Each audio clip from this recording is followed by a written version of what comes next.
அர்ஜுன் சம்பத்து ஒரே கல்லில் 2 மாங்காயை அடிச்சு விட்டார். 2 மாங்காய் இதெல்லாம்னா ஒன்று கஸ்தூரி மாங்காய், இன்னொன்று ஓம்கார் பாலாஜி மாங்காய்.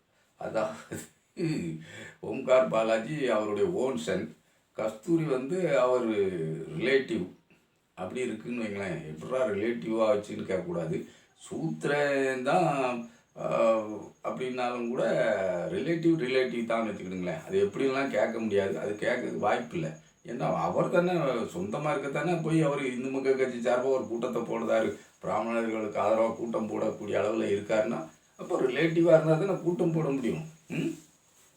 ரீல் அப்படிதான் ஏதோ ஒன்று இருந்திருக்கு, அதனால கூட்டம் போட்டாருன்னு வைங்களேன். கூட்டத்தில் வேறு ஒன்றும் பெருசாக ஒன்றும் நடந்துடலைன்னாலும் கூட கஸ்தூரி அக்காவையும் உள்ள வழி அனுப்பி வச்சாச்சு. நம்ம ஓம்கார் பாலாஜியும் டாட்டா காட்டி அனுப்பியாச்சு. சரி, நம்ம சிவனேன்னு சும்மா இருப்போன்னு இருந்தாரா? இல்லை. அது என்ன ஏதோ ஒரு கோஷம், பாரத் மாதா கி ஜெய், தமிழ் வெல்லும்.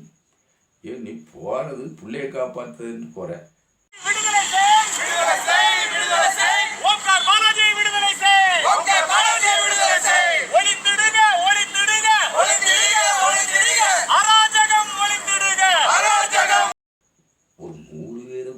கூட்டிகிட்டு போகக்கூடாதா?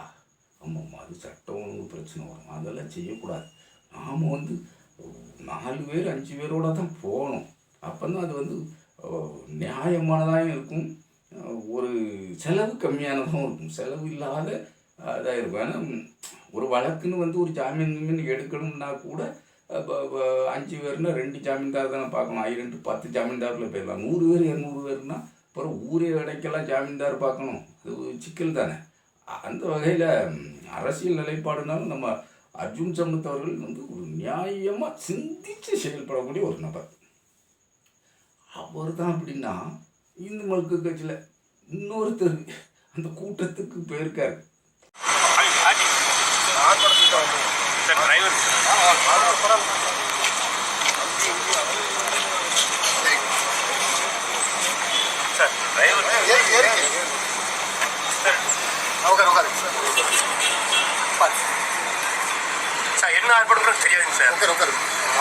அவர் என்னம்போ நான் டிரைவருங்காரு, போலீஸ் விட்ட மாட்டுக்கு.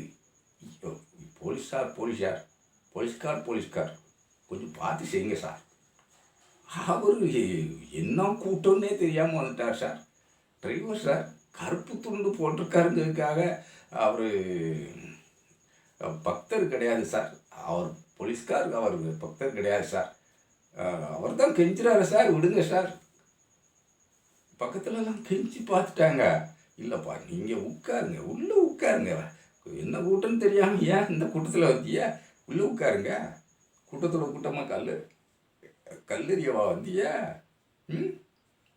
கூடாது இல்லை, கூட்டம் ஏன் எதுக்குன்னு தெரியக்கூடாதுல்ல. வேடிக்கை பார்க்கறதா இருந்தால் எத்தனை கிலோமீட்டருக்கு அங்கேருந்து வேடிக்கை பார்க்கணும்? உள்ளே வந்திய உட்காருங்க. பாருங்க, அவர் நிலைமை அப்படி ஆகி போச்சு. சரி, அதுதான் போட்டோம். இன்னொரு அம்மா ஓம்கார் பாலாஜி விடுதலை, ஓம்கார் பாலாஜி விடுதலை, ஓம்கார் பாலாஜி. சத்தமே வரல. சத்தம் எங்கிருந்து வரும்? ஒத்த பெண்ணா வராங்க.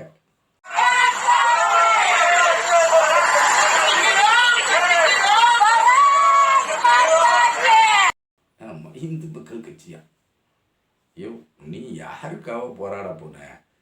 பார்ப்பனர்களுக்காக போராட போனேன். அவங்களுக்கு பிசிஆர் ஆக்ட் வேணும்னு கேட்டு போராட போனேன். உனக்கா ஒரு பார்ப்பனர் வந்தாரா? ஒரு பூண்டு போட்டுக்கிட்டு வந்தாரா? ஓம்கார் பாலாஜி விடுதலை செய்யா? அவர் என்ன குறைஞ்சவர் நினைச்சியா? எங்காலியா? எங்கவர், எங்களுக்காக நிற்கவர், எங்களுடைய வலதுகரம், அல்ல எங்களுடைய தளபதி. வெட்டுன்னா வெட்டுவார், குத்துன்னா குத்துவார். அப்போ அர்ஜுன் சம்பத் அவர்கள் வந்து ஒரு வீட்டுக்காக போய் சாவும் தருவாயில் இருக்கக்கூடிய சாமியார்கிட்டையும் முஸ்லீம்களால் எனக்கு ஆபத்துண்டு, நீங்கள் தான் சாமி, நீங்கள் தான் எனக்கு ஒரு வீடு தரணும்ன்ட்டு இறங்கி நிற்பார். மானங்கட்ட ஜென்மம். அதுக்காக நாங்கள் அவருக்கு வீடு கொடுக்காமல் இருப்போமா? புழக்கடையில் ஒரு வீட்டை பார்த்து ஒதுக்கத்தான் செய்வோம் அப்படின்ட்டு யாராவது ஒரு பார்ப்பார் வந்தாரா? இல்லை உங்கள் கூட்டத்தை வேடிக்கை பார்க்கத்தான் வந்தாரான்னா கிடையாது, வர மாட்டாங்க. அவங்க எந்த காலத்தில் வந்தாங்க? அருமையாக கேட்பாங்க. பார்ப்பான் என்று சொல்லக்கூடிய நபர் அப்படின்னு வச்சுக்கிடுவோமே, சாமி ஆடுவாரா? ஆட மாட்டார். அவங்க வீட்டு பெண்கள் சாமி ஆடுமா? ஆட மாட்டாங்க. சரி, அழகு குத்திக்குவாங்களா? குத்திக்க மாட்டாங்க. மொட்டை அடிச்சுக்கிடுவாங்களா? அடிச்சுக்க மாட்டாங்க. அப்புறம் என்ன தான் செய்வாங்க? விரதம் இருப்பாங்களா? இருக்க மாட்டாங்க. வேறு என்ன தான் செய்வாங்க? நமக்கு ஊதி அடிப்பாங்க. யாருக்கு? சூத்திரவாளியை நமக்கு ஊதி அடிப்பாங்க. அப்படி நல்லா தெரிஞ்சு போச்சா நம்ம அர்ஜுன் சம்பத்து இப்படி போய் இறங்கலாமா? நீ ஒரு கட்சின்னு பேருக்கு வச்சுக்கிட்டு இருக்க, என்னதோ பொழப்பு ஓடுதா? ஏன் அதிகமாக ஆசை? ஏன் ஆசை? கிடைக்கல. குடிக்க கூழோ கஞ்சோ கிடைக்கி, அதை வச்சு எப்படியாவது ஒப்பைத்திட்டு போகிறத விட்டுட்டு அண்ணாமலைக்கு ஜெயின்னு சொல்கிறத விட்டுட்டு இங்கே போய் ஜெய சொல்லி ஏமியா இந்த மாதிரி உன் பையனை உள்ள தள்ளிட்ட. பையனை உள்ள தள்ளினா பரவாயில்ல, தாயம்மாவையும் உள்ள தள்ளி குட்டியே, அது வேறெல்லாம் கவலையாக இருக்குது. இப்போ ஒன்றால் நான் கேட்டேன், என்னால் நீ கேட்டேன்ட்டு அந்த அம்மா உள்ளே இருந்து கொசு தொல்லை தாங்க முடியாமலாம் சங்கடப்பட்டுக்கிட்டு இருக்கு. இப்படி இருக்கும்போது இதில் ஒரு அம்மா போய் வம்புக்கு பாலாஜி விடுக செய்க அப்படின்ட்டு போகுது. எங்கே இருந்துக்கிட்டு விடுதலை செய்ய? சரி, நாங்கள் ஒரு ஆளாகத்தான் வருவோம்னு சொல்லி தொலைக்கப்படாதா? போலீஸ்ட்டு முன்னாடியே நாங்கள் இத்தனை பேர் வருவோம், நீங்கள் அரெஸ்ட் பண்ணதுக்கு ஒரு வேன், இந்த வேன் தானா அப்படின்னுக்குது. இந்த வேன் தானா? என்ன கைது பண்ண இந்த வேன் தானா? அப்போ குள்ளு வசதி வச்ச கார் அனுப்பி வைப்போம்மா? என்ன என்ன ஐயா, காவல்துறை என்ன பண்ணிக்கிட்டு இருக்கு? ஒரு நாய் பிடிக்க வண்டி இல்லையா? அந்த வண்டி கிடைக்கலையா? முனிசிபாலிட்டியில் அந்த வண்டிக்குமா பஞ்சம்? நீ காவல்துறை வேணே எதுக்கு கொண்டு போறிய? நாய் பிடிக்க வண்டியில் வந்தால் நான் நின்று போட்டி ஏறுறதுக்கு ஒரு ஆளுமா இல்லாமல் போச்சு. ஒரு ஆளுமா இல்லாமல் போவோம், அதில் ஏறிடும். ஒரு நாய் கிடைக்காதா? வந்துடுச்சு இல்லை வழிய அப்படின்ட்டு ஏற்றிக்கிட்டு போக வேண்டியதானே? நல்ல நாய் பிடிக்க வண்டியா இனிமேலாம் பார்த்து வச்சுக்கிடுங்க.